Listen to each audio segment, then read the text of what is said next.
বন্ধুরা, আমরা সকলেই জানি যুদ্ধক্ষেত্রে যুদ্ধে জয়লাভ করার জন্য সুদক্ষ ট্রেনিংপ্রাপ্ত সৈনিকের দরকার হয়। কিন্তু আপনি জানলে অবাক হবেন, চীনের সামরিক মহড়ায় বর্তমানে রোবট কুকুর ব্যবহার করা হচ্ছে। মেশিন গান ব্যবহার করে গুলি ছোড়া এবং শত্রুপক্ষের বিরুদ্ধে অন্য যুদ্ধের কৌশলও কাজে লাগানো হচ্ছে এই সামরিক রোবটকে। So friends, welcome back chef official C7। চলুন শুরু করা যাক। কম্বোডিয়ার সঙ্গে সাম্প্রতিক সামরিক মহড়ার সময় চীনের বাহিনীতে একটি রোবট কুকুরকে দেখা যায়, যার পিঠে একটি স্বয়ংক্রিয় রাইফেল লাগানো থাকে। এই রোবট কুকুর নেতৃত্ব দিচ্ছে পদাতিক সেনাদের, যাতে যুদ্ধক্ষেত্রে বড় ধরনের ক্ষয়ক্ষতি থেকে রক্ষা পাওয়া যায়।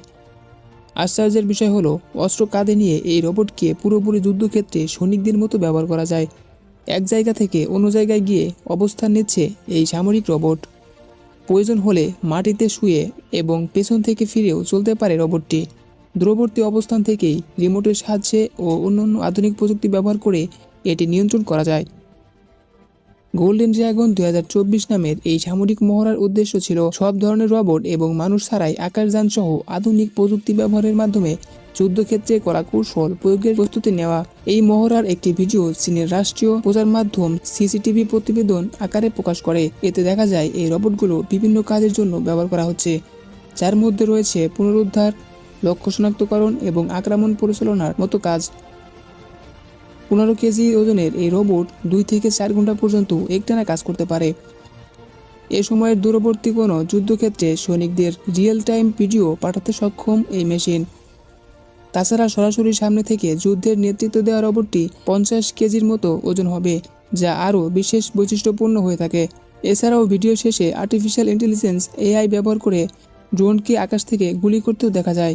ভিডিওতে সেন ওই নামের চীনের একজন সেনা বলেন, নগরাঞ্চলে যুদ্ধের জন্য নিয়োজিত সেনা ইউনিটের নতুন সদস্য এই রোবট সেনা।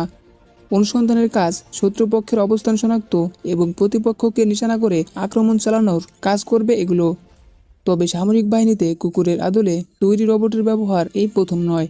গত বছরের নভেম্বরে যৌথ এক সামরিক মহড়া চালায় চীন, কম্বোডিয়া, লাওস, মালয়েশিয়া, থাইল্যান্ড ও ভিয়েতনাম। এই মহড়াতেও সক্রিয় অস্ত্রধারী এই ধরনের রোবট দেখা গিয়েছিল।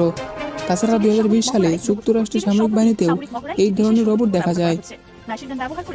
ভিউয়ার্স, ভিডিওটি এ পর্যন্ত ছিল। যদি ভিডিওটি ভালো লাগে থাকে তাহলে একটি লাইক দিবেন এবং চ্যানেলটিকে অবশ্যই সাবস্ক্রাইব করবেন। কম্বোডিয়ার সঙ্গে সম্প্রতি সামরিক মহড়ার সময় চীনের বাহিনীতে